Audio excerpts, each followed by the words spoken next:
All right, everyone, welcome back. Episode 207 of the 580 show.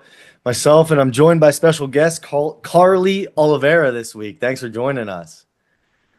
Thanks for inviting me. Yeah. So, obviously coming off ASW and Masters because you did both. So I just thought it would be really cool to have you on this week and kind of talk about it. I need to get better at having more and more women on as well. So definitely a great guest to have on. I know you were on vacation following the show, but how do you feel after doing, everyone did 6 events on the weekend. How do you feel after doing 12? So I actually wasn't sore at all. I probably shouldn't say that out loud. I was all good. So the Masters was quite a bit lighter, so it was more of a warm up. And because I was winning I won each of the events, so I was kind of able to back off a little bit. So deadlifts was a max deadlift. Deadlift is not my strong suit, so I was hoping not to have to pull something heavy. And I actually got fourth in that event, I think, or tied for third, because I was like, hey, I'm just going to take like an easy number. Um, so yeah, I wasn't feeling too beat up. I did take the next week off just because I was traveling. So I was definitely excited to hit the gym this morning. Yeah. So what were the only different events were what? The deadlift was, so you had to do an actual deadlift and then a max mammoth bar. Was there any Right. were any of the other events different? The interesting one was so for America's Strongest Woman, it was all logs. And for America's Strongest Master, it was a mixture of log, axle, log. Oh yeah, that's right. So I mean, at least a ton of carryover, obviously, but so really you did you did what, 4 events twice, just heavier, and then 2 events differently. Um, Yeah.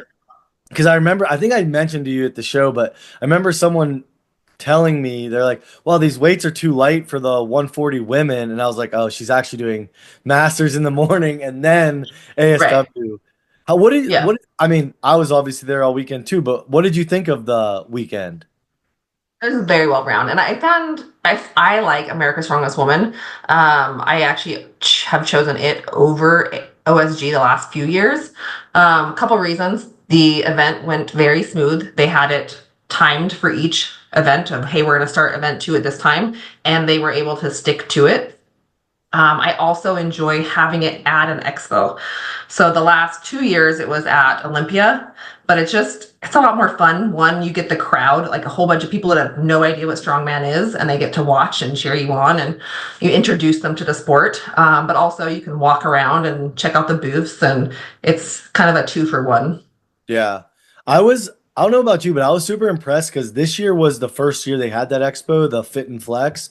And like first time expo, I'm like, it's probably gonna be like us and like 2 booths, but they had like the huge bodybuilding comp, arm wrestling. They had the big gladiator Jiu-jitsu. thing where they had Highlands games. Yeah. Um, I was so many big companies there too. I was like a little mini Arnold. I kind of tend to agree with you with the crowd and stuff. I mean, I went with my dad, so like for him, obviously he cares about strongman because I do it, but then he can walk Right. around and look at other stuff too. So I kind of agree. And it's like what you said about the itinerary. How rare is that? As I'm sure a lot of athletes listening have had an itinerary and it's been very far off before. How rare is it that we went to like the exact minute the whole weekend? The whole weekend, the whole weekend. I mean, They adjusted it to give us more time at one point, and I don't think it was even needed. But yeah, they stuck to the itinerary, which is so much appreciated yeah, as an athlete. yeah, and one thing I thought that was really cool was the huge board, like the projector, big screen, whatever you want to call it. And I found out that that's actually James, like James owns that now. So that's like kind of a standard for like pro shows for Strongman Corp, which I think is like such a cool thing, and it makes Yeah, kind of finishes out like the little yeah. arena we're in. I don't know. I It was looked badass. Yeah, I was yeah. talking to James about it that weekend as well, and just told him that it looked super cool. And whether it was an event running and you could have the cameras on the person competing, but then during the breaks they were able to throw up the sponsorships, advertisements up there as well. So it looked really Yeah. cool. Yeah, and like the headshots, like all that stuff. I thought it was just like one of the first times I've ever felt like a pro, like you know. So that was really cool. And the other thing I will say was the warm up room. There was multiple implements of the exact implement we were using on the floor, not just like use the implements, maybe have to rush them out onto the floor. It was just I think at least two of every implement that we had out on the main floor. We had behind the stage too. Yeah, I really hope that people can listen to the feedback from the event and it continues to grow. It's been a pretty small group every year for the 64 kg ladies. And it always surprises me, one, because it's so well ran, two, there's prize money. So I'm really hoping that each year it'll grow. And I Yeah. think they said they're going to change it up next year, so it's a little earlier and not close to OSG, because that might be, one of the main reasons that people don't go to both. Yeah, I was gonna ask you that why you think, and I'm sure that it was cannibalized by OSG and it was a little bit last minute, I think with Right. James taking over Strongman Corp, a lot of stuff kind of got pushed back a little bit. So I'm hoping for the 2025 season it can be just promoted a little bit more. And maybe, when you look at a strongman season, I mean, you've done it all.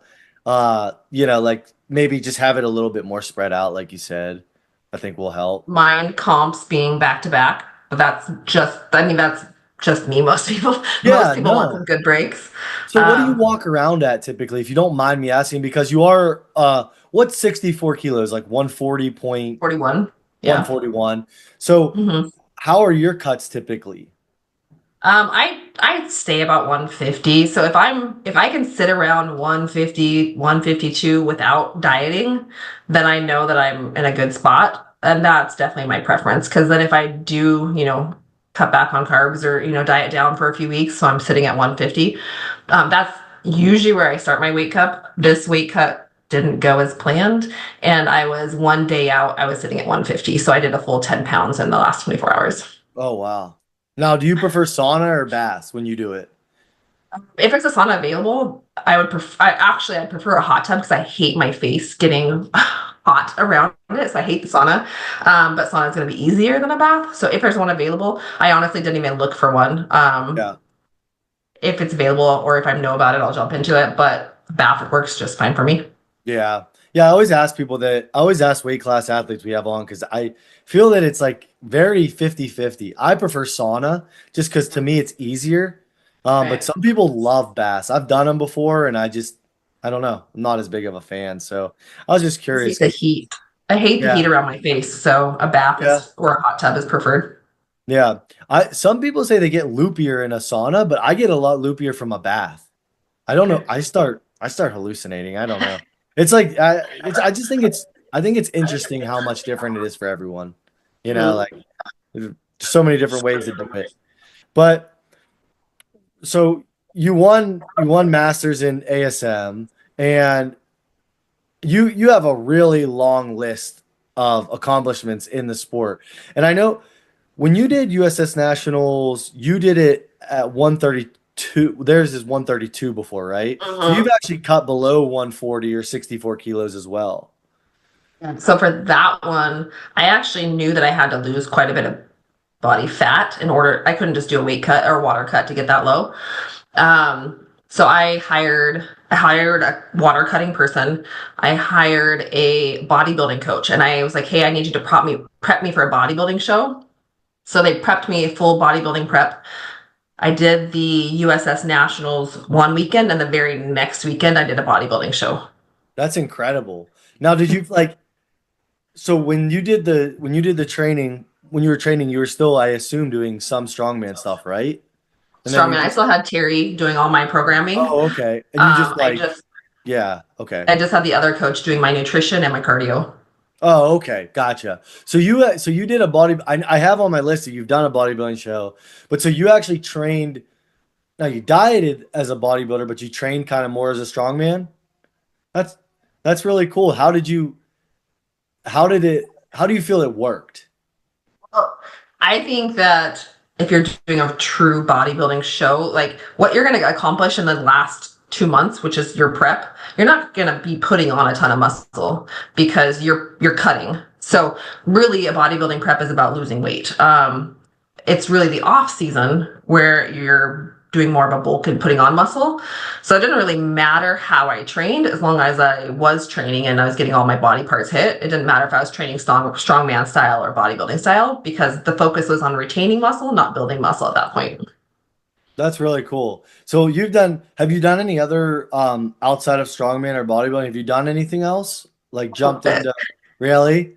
That's so cool. Um, I started out competitively in CrossFit. Went from CrossFit, tried power lift or Olympic lifting, did bodybuilding, did powerlifting. Like I've done Spartan races, like anything that somebody's like, "Hey, you want to go try this?"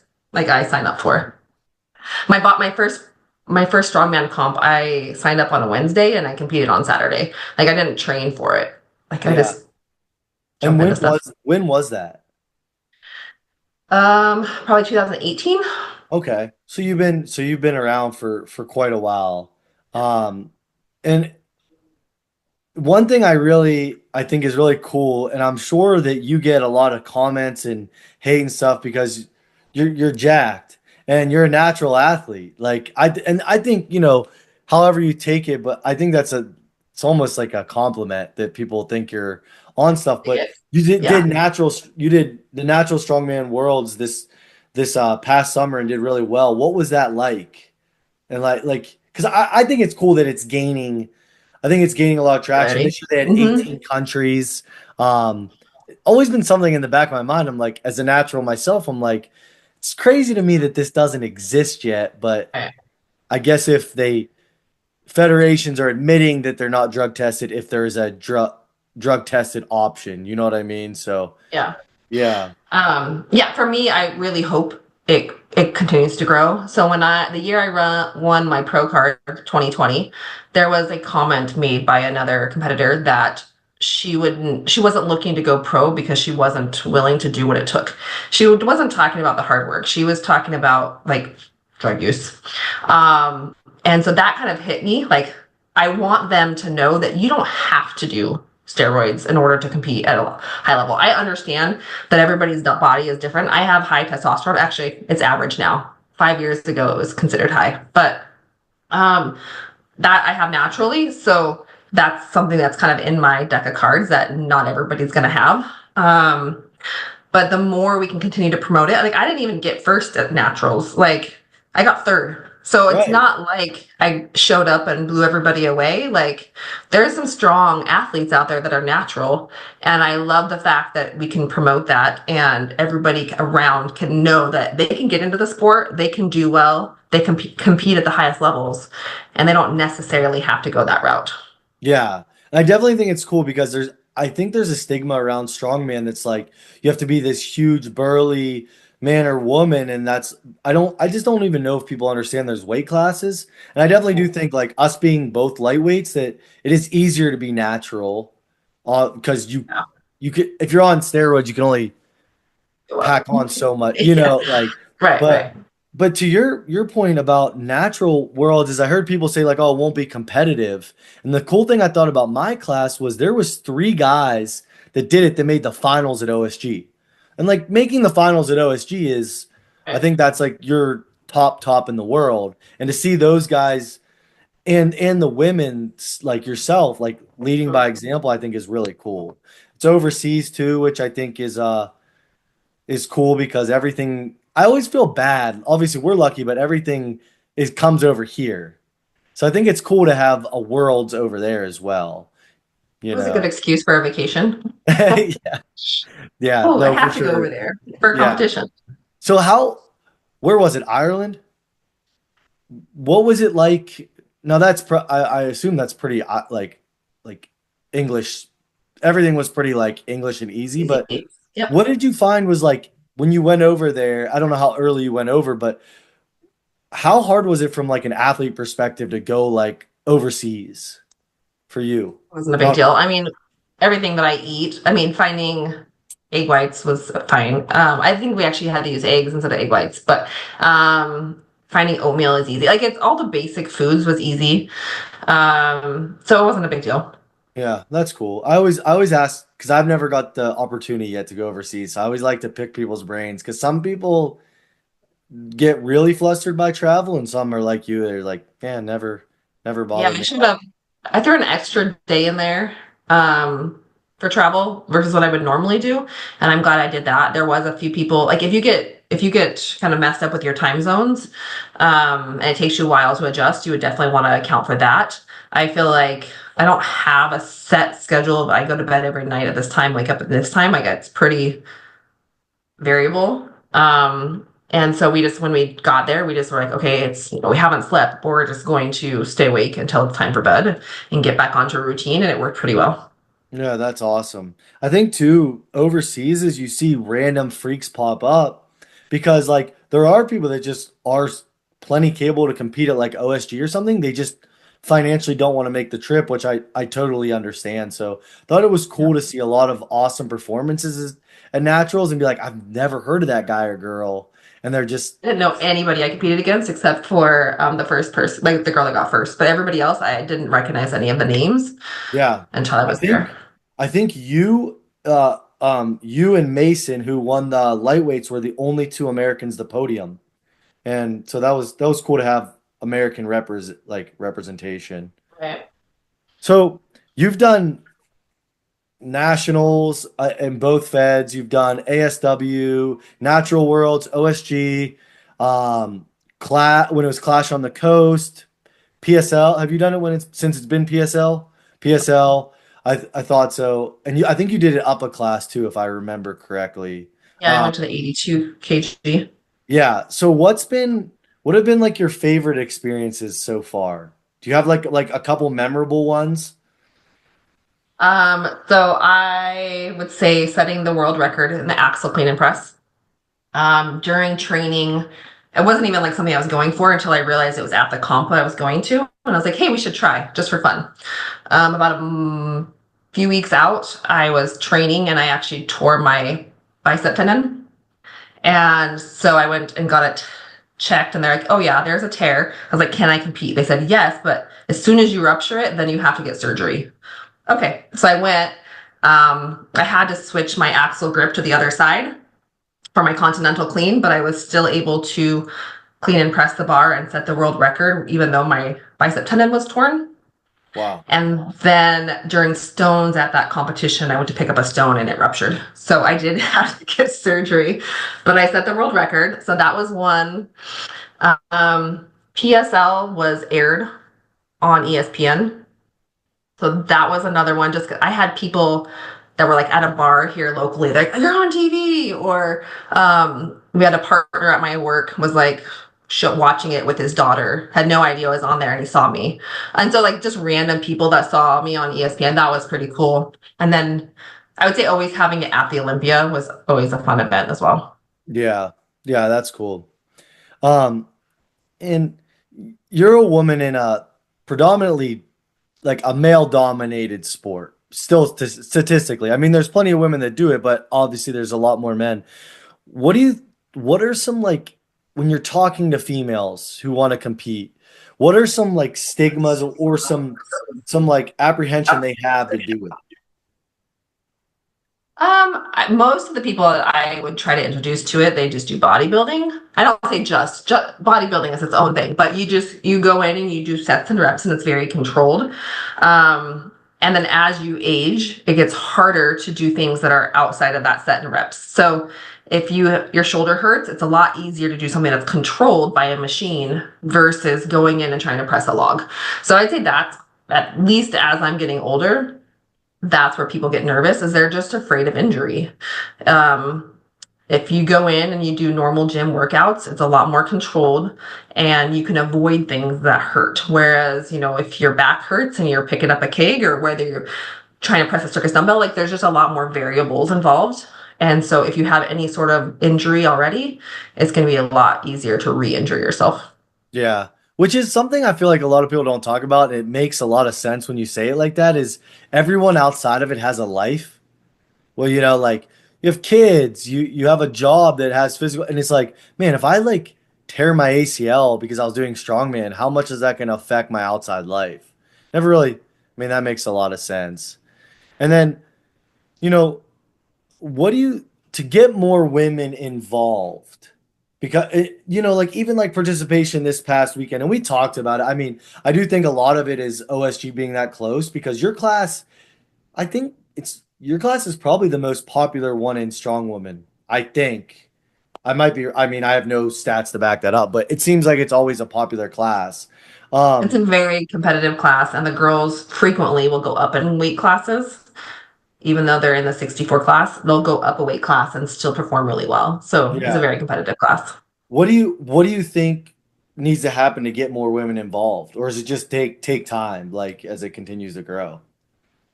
I mean, I would say lots of sports have a lot more men than women. So I think we're always probably going to have that offset. To get new individuals into the sport, it's really just introducing it at a very light level. Somebody that might go into the gym and just introducing it to them. Like, hey, just come try this. Whether it's having a competition they can aim for that's light and for novice only, or maybe there's classes, but it's really just that first step in the door, just gauging, like getting them to engage would be the first step. Yeah. Yeah, It's it's the so hardest hard. part. It's so hard because like you start talking about it and you're like, if there's you got a log press, you need stones, kegs. I mean, you don't need, but to Yes. continue to, obviously, when it's like you take it versus like powerlifting, okay, I need a bar and a rack, and I can do it. Yeah. It's such a low Right. barrier to entry versus strongman. It's so much stuff. So yeah, that makes sense. I mean, that's probably the same for men and women, right?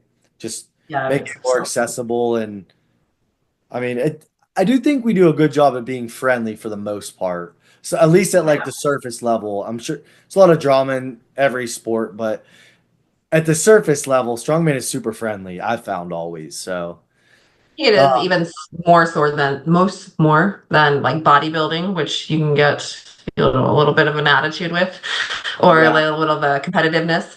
Um, I think strongman is much more welcoming. Like yeah. at our gym that I go to, like no matter if I'm trying to hit a PR or if you're just trying to hit max reps, like everybody stops what they're doing and they cheer each other on. It's just a completely different atmosphere than the bodybuilding gym I go to. Like very different. Now your gym, the is it in where is it at? In Idaho? Yeah, so I'm in Idaho. The gym I go to is Boise. I Okay. have a few memberships, but the main strongman gym is in Boise. And you guys have a pretty big strongman community there at your gym?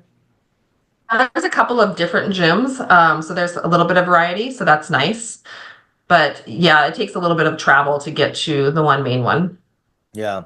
Yeah, I was just curious because I know like that's one really cool thing about gyms with strongman is like that atmosphere and like you know what it's like to set up like a huge medley or something like that and to be able to have like some people around that get it and help. It's always like huge bonus, right?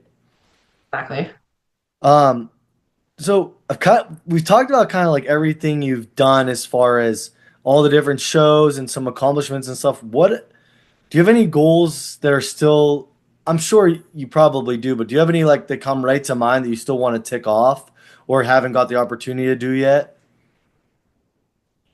Every year I say that I'm going to be done with strongman. I'm like, I'm just going to take a break. I'm going to find something new. And then as soon as I get invited to something like, oh, here's PSL or here's the ASW and then I'm like all back in. I don't have anything on my list that I still want to do. I'm at this point where I'm a pro and I do really well at certain competitions. The OSG was not the year I went was the hurricane year, so I should probably go back and give it another chance. But that level, I didn't make it to finals because of like an oops, and then I just get frustrated, and so I feel like I'm at this level where I can't podium at the very top shows, and then I go to certain shows like ASW or a local show or whatever, some of the smaller shows, and then I win, and so I want to do have fun with it, which usually includes winning, but I also want to push myself to go against the best. So I kind of juggle back and forth between what I want to do in the future. It's always going to be something. I have to be competing Yeah. in something, but I don't have a checklist necessarily. Yeah. No, for sure. I get that. Do you find how do you like as an athlete handle post comp? Because some people talk about like the post comp blues or anything like that. I mean, you go to the Bahamas, so I mean, that I'm sure helps. But One way. how do you like? Do you spend a lot of time? reflecting on your performance, or you kind of like, you did it and it's just like, okay, let's go on vacation and then Just let's, move let's on. pick the next one. Yeah, I can't even remember what comp it was. There was definitely a comp that I did, and maybe it was when I got my pro card. But I just remember afterwards kind of having those post comp blues.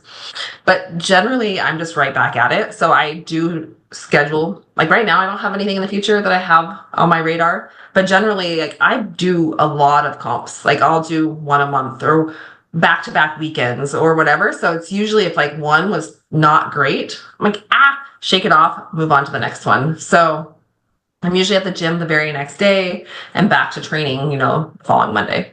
Yeah. That's do you think like with your frequency of do you know how many comps you've done or you just like I don't know No idea. some people keep a counter so that's why I ask Right. but with you competing so much do you feel like that kind of helps your workload where and you as an athlete were you able to just kind of like hey I can pick a show 3 weeks out and do well at it. I always want to be an athlete that can do anything. So when my last Spartan race was a beast, like 13 miles, and a friend called me up on a Tuesday and we did it that Saturday. Like I always want to be prepared for everything. So I want to have conditioning on point. I want to have like my training on point. It probably doesn't work to my advantage. Like I should probably spend more time focusing on the events for a certain competition because there's a lot of times that I show up and I'm like, oh wait, what's the weight on this? Because I didn't pay attention. Like I'm just training to be stronger, be faster, be more athletic. So I actually prefer to jump in last minute because then I don't have to focus on the events as much. So Yeah. not the No, best way to do it, but yeah, I do think though some people would benefit from taking that approach where they need like 9 months to focus on one thing, and I think sometimes they hyper focus and almost psychologically screw themselves up because they have so much time to worry about one weight matrix instead of right. events. So I just think that's cool that to have the approach that you do to just be ready, because if you just stay ready, your nutrition's on point, everything like that, it probably creates a better athlete long term. It definitely helps to create a better overall just athletic ability, but it also, this is terrible, but it also takes some pressure off. Like I didn't train for natural worlds. I was training for oh, what was it? The Brian Shaw Classic. Yeah, I wasn't training the events for natural. And so it takes a little pressure off when you're like, I'm ready to show up and wing it. Like if I don't do good, like it's because I didn't train. yeah, Um, yeah. No, but yeah, no, I get that. Um, and is there any kind of like advice you have for people that are just trying to start with the I mean I know we talked about it a little bit but I always kind of like to end with like because we have some more novice people that listen or just getting started and you're on the high end is there any advice you have for people that are just starting and maybe a lightweight woman that wants to get to kind of where you're at now. one, find a way to have fun with it. Two, sign up for all the competitions. Like there's a lot of beginners that are like, oh, I need more time to train. I need more time to train. Like, just sign up. Who cares if you haven't ever done the events? Like, you're gonna fall in love with it, so just try it. And then as you're kind of getting into it, I would say focus on nutrition. There's a lot of strongman athletes that will just trying to get bigger and just focus, like just put food in their mouth, in their body that's not quality.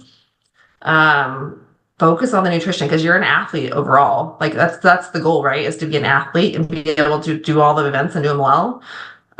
So that would be another one. Yeah.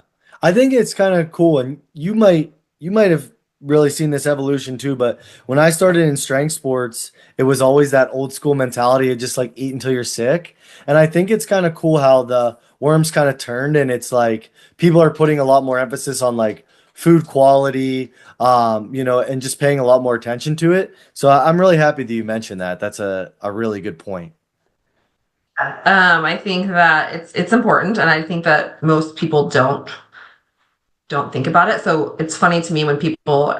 I'm going to go back to your previous comment about like this me being more jacked than most other women. Like I've been eating this way for 15. I've been tracking macros like 15 years. Like this didn't happen overnight. But if I can, like, there's not days that I'm not getting my protein. Like, I'm gonna get it no matter what. Doesn't matter if it's a holiday or I'm on vacation or whatever. So it's just, if that you take that mentality, it's like long term, you're gonna get where you want to be. Yeah. But it needs to be a focus every day. Yeah. Well, that's impressive. I mean, like, I think that's one thing that people don't see. Like, I'm sure you get it a lot. You go to like a family party or whatever, and if you have like one cookie and then they're like, oh, that's must be nice because you can eat like that and not get, but they don't see the other 99% of the meals, right? So I can Right. totally relate to that. That's impressive. Then I mean, not missing protein ever. I like that little rant you had there. I mean, that's Yeah. that's I don't think a lot of lower, novice people or people that struggle with weight or body composition don't see that side of things. Like the beef and rice, chicken, turkey, all those pre-made meals every single day, just being Every repetitive. day. And I'm boring with it. I eat the same thing every week and it doesn't bug me. I know some people need to mix it up. So mix it up if you need to. Change it from beef to chicken to whatever pork. Like, it doesn't matter where you're getting it from. Just find something that you can eat on a regular basis. Yeah.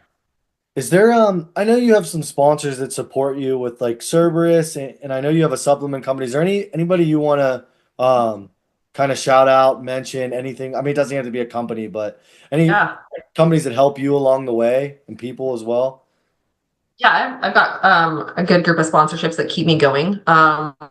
So I have Top Tier Massage, and I go see them every couple of weeks. I have my Gonstead chiropractor. They've been taking care of me since 2020. UXO supplements is the only one that I use, and Cerberus is my gear use. So my all my gear for my events. Most of those you can get a discount if you use my name. And then also I've been with Terry. So as soon as I got my pro card in 2020, I went from my coach I had then to Terry. So I've been with Terry since 2020 as well. So Yeah. that's my group that's behind me, and they've been there for a long time. Yeah, that's awesome. We had Terry on for an episode in the past, and it was like one of my favorite episodes ever because he's a very he's real when you sit down with him, he's so intelligent. And I mean he's just a nice guy, but that's one of my favorite episodes ever. I've learned a lot following him, as a coach. So He that's really shares he cool. shares his knowledge well as well. Yeah. Shares his opinion and his knowledge, but I Mhm. he's a really good follow, but Carlee, thank you so much for joining us. And if you're not watching on YouTube and you don't see Carlee's Instagram name, it's Carlee Carlee _ uncaged on Instagram. So make sure you guys give her a follow. Is there anywhere else, or is Instagram pretty much your main stuff? Mostly on Instagram, and then I kind of take the same videos and I post them on like a TikTok or a YouTube, but it's the same stuff that I post on Instagram. Okay, So cool. Well, make sure you guys are keeping up with Carlee, and she's obviously one of the top lightweights in the world. So thank you so much for joining us. thank you for having me. Yep.